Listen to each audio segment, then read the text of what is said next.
Zoe Hastings set off for the evening mass at the temple, but was never spotted there. Growing worried, her parents reached out to the police for help and then started their own search for their missing daughter.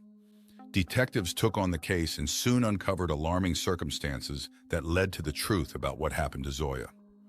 Born on November 21, 1996 in Kansas, Zoe was the eldest among 5 children, including 3 sisters and 1 brother. She actively helped her parents care for her younger siblings and was ready to give up her personal plans if needed.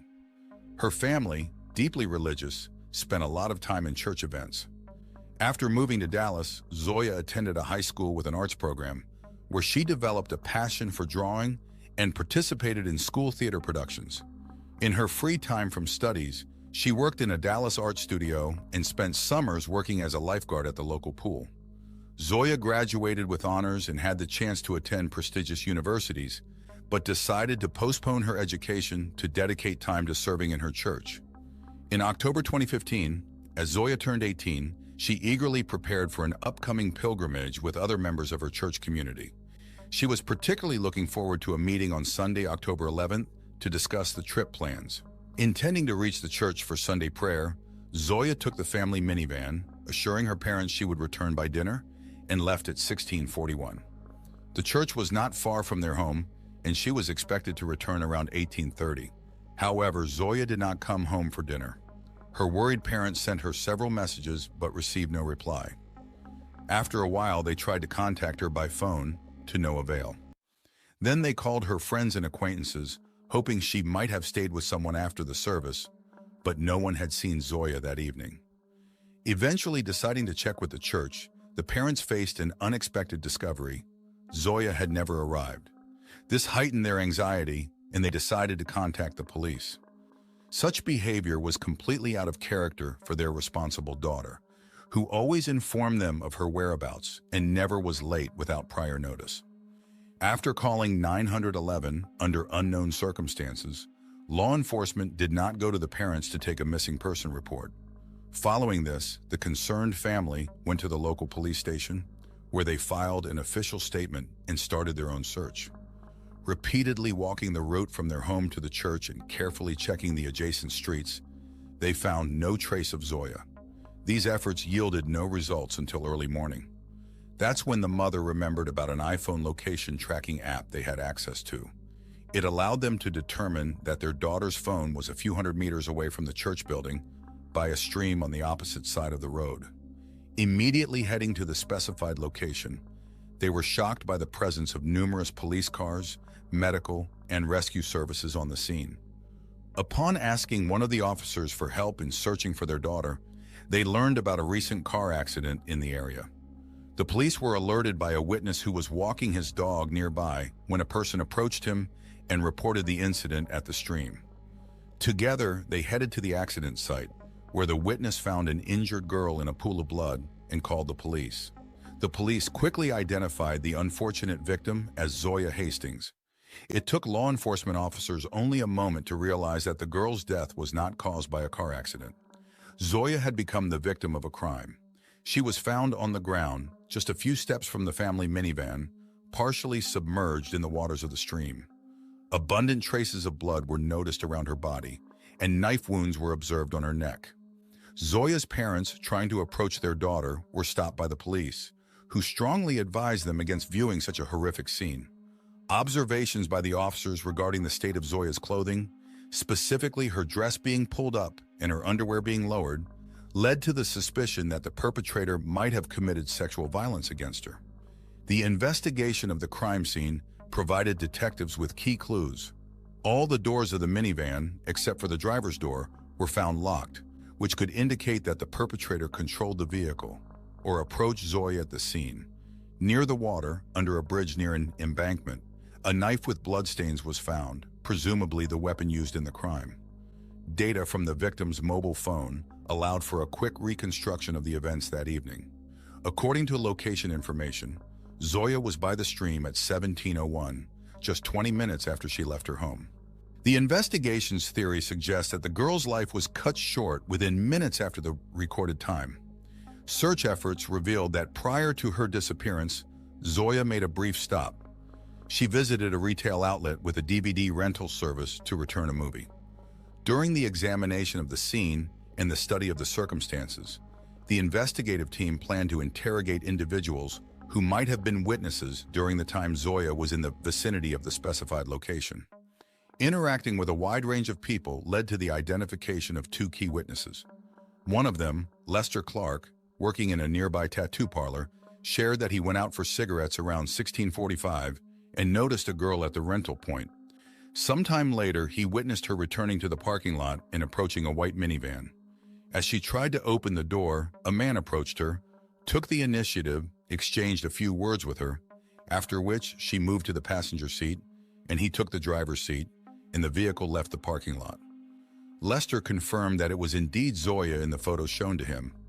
Despite noticing tension in their interaction, Lester did not consider it significant, assuming the situation did not bear signs of an explicit threat. The eyewitness provided law enforcement with a description of the man: dark-skinned, not tall, but visibly muscular. Lester, who was at a considerable distance, was unable to get a detailed look at the suspect's face. In the evening, at dusk, he again observed the same man walking toward the store. Another key eyewitness was Gary Whitman, who told a similar story. Being homeless, he was across the parking lot at the time of the incident. At 4:45 p.m., Gary observed a young woman approach a white minivan, and a man appeared right behind her and offered her a seat in the car, then pulled an object out of his pocket and showed it to the woman. This forced her into the passenger seat, and the man took the driver's seat and they drove off. Gary described the suspect in a similar manner and added that the man's actions seemed extremely suspicious to him, prompting him to ask the store to call police. However, it is unclear whether his request was honored, as investigative records do not contain any record of such a call. While investigators were busy interviewing witnesses, experts came to several important conclusions. A specialist pathologist found traces of semen during a detailed examination of the body, but the amount was so small that a comprehensive DNA analysis was not possible. Nevertheless, it confirmed that the perpetrator had sexually assaulted the victim before taking her life. During an examination of the car belonging to the deceased, forensic investigators found no foreign fingerprints, neither on the door handles nor on the steering wheel. According to evidence, the suspect may have driven Zoe away from the store's parking lot in her minivan himself, which was an unexpected turnaround for the investigation. At the same time, detectives did not rule out the theory that the perpetrator may have carefully removed his fingerprints from surfaces inside the vehicle after the crime was committed. Several hairs were found on Zoe's body, but experts were unable to extract a full DNA sample due to their small size.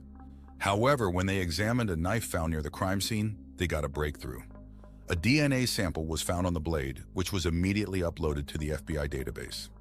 The police got a match, and the sample belonged to 34-year-old Antonio Cochran. The man had a pretty impressive criminal history dating back to his teenage years. He had been arrested for theft, assault, and breaking into other people's homes. He also had several other suspected felonies. A year before this event in 2014, his partner's 17-year-old daughter accused Antonio of rape. According to the girl, the man offered to take her somewhere, but once she was in his car, Antonio drove her into the woods, where he threatened to kill her if she tried to escape. He then committed violence with her, but the trial could not find enough evidence of his guilt. Therefore, Antonio was released. When his DNA matched the sample on the knife, the police put out a wanted notice and the man was soon arrested. During the interrogations with inspectors, Antonio categorically denied any involvement in the crime, prompting investigators to focus on finding additional evidence. As a first step, specialists took his DNA samples, aiming to match them with the DNA found on the corpse in the form of hairs and biological traces.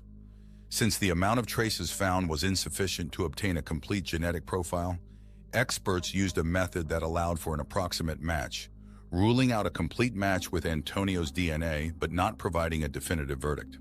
Comparing the incomplete genetic profiles with the suspect's sample, they stated that a complete exclusion of similarity was impossible. Simultaneously analyzing Antonio's mobile phone, detectives discovered a series of messages indicating his potentially troubled state on the day of the murder. One text sent at 1:48 a.m. before Zoya's death was addressed to a neighbor with a notification of his imminent departure, suggesting that the neighbor would not see him again. Another message sent at 2:07 p.m. the same day to an ex-girlfriend mentioned the death of his stepmother, to whom he was as close as a real mother. The man shared that she had died right before his eyes, and he was struggling to cope with this loss. Within the next hour, Antonio sent messages to another woman twice, saying he had spent the whole night in tears, wandering around the city and consuming alcohol. These were his last words before Zoya's demise. That evening, at 9:30 p.m., he wrote to a friend, expressing his despair and confusion about what to do next, mentioning numerous troubles that had recently clouded his life. The next day, he wrote to a former lover, predicting the end of his life and foretelling that she would soon find out everything. Examining his search queries, investigators found more than 30 visits to news sites in the crime news section, 5 of which were related to Zoya's murder. Although prior to these events, he rarely showed interest in the news, finding only one query related to criminal gang activity. Another clue was related to his mobile device. Requesting data on geolocation from the cellular operator, detectives established that at 4:34 p.m., his phone connected to the network in the area where the store Zoya was at was located. However, this information was not sufficient to categorize it as substantial evidence. Cell tower data indicated that the accused's mobile phone could have been within several kilometers of Zoya's location, which, although not direct evidence, suggested that Antonio might have arrived in the area shortly before Zoya left the parking lot. His residence was located at a significant distance, and his phone had connected to the network through a different nearby tower during the day. It was also established that 3 days before the incident, he had started a job at a nearby grocery store, but did not show up for work on Monday after the incident without explaining his absence.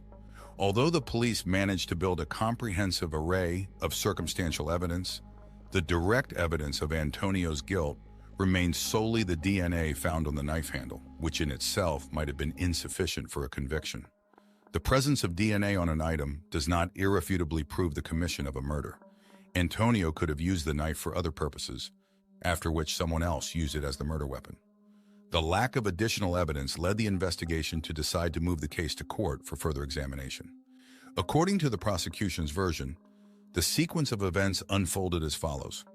Zoya, heading to her car in the parking lot, encountered Antonio. Approaching her, he pulled out a knife from his pocket and, under threat, forced her into the car, after which he took the driver's seat.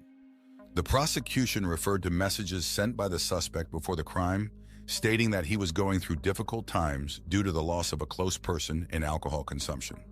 From this, investigators concluded that Antonio abducted the girl with the intention of committing violence against her, choosing Zoya not deliberately, but due to her accidental presence in the parking lot.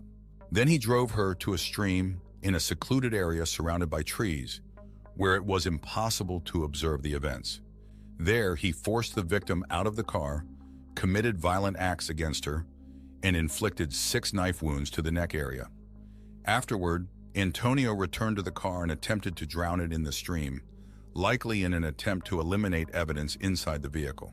However, the car did not completely submerge, theoretically allowing Antonio to remove his fingerprints from the steering wheel and door handles before fleeing the scene. Based on the first witness's statements, an individual resembling Antonio was seen walking back to the parking lot at the store that evening. The defense emphasized that most of the evidence could hardly even be considered circumstantial. For example, the partial DNA match from the hair and biological traces only showed that Antonio could not be conclusively ruled out as having those samples, but it did not confirm his direct connection to them. Regarding the DNA on the knife, the defense focused on the fact that the presence of DNA does not confirm the act of murder. They argued that Antonio could have interacted with the knife in a different situation. Before working at the store, he cleaned at a movie theater, where, he claimed, he sometimes had to pick up items left behind by patrons, including knives. However, this version could not be confirmed. Additionally, for another person to take the knife from the movie theater and commit the murder with it while not removing Antonio's DNA from the handle would require a complex task of preserving genetic material, which seemed unlikely. The defense sought to challenge the credibility of testimony from a vagrant named Gary, who had previously been issued a warrant for violating the terms of his parole. The lawyers aimed to discredit his testimony by pointing to the witness's legal issues, while the prosecution countered, arguing that Gary's willingness to engage with law enforcement, despite the existing warrant, testified to his sincere desire to aid the investigation. Gary himself emphasized that his actions were motivated by a desire to do the right thing, fully aware of the potential consequences for himself. Antonio's defenders also attempted to prove that at the time of the crime, their client was elsewhere, helping a friend, but they failed to present convincing evidence to support this alibi. Initially, the prosecution pushed for the death penalty for Antonio, but difficulties with the evidence base forced them to abandon this idea during the trial. After lengthy deliberations, the jury reached a verdict, finding Antonio guilty of murder and sentencing him to life imprisonment with the possibility of parole after 30 years. Zoya's parents expressed their gratitude to the investigators and all participants in the process, as they were able to secure punishment for the criminal. Her father also shared that he had always told his children about the potential dangers that this world might present. The man made every effort to protect them, but his eldest daughter was abducted just a few hundred meters from home, and he was powerless to prevent it.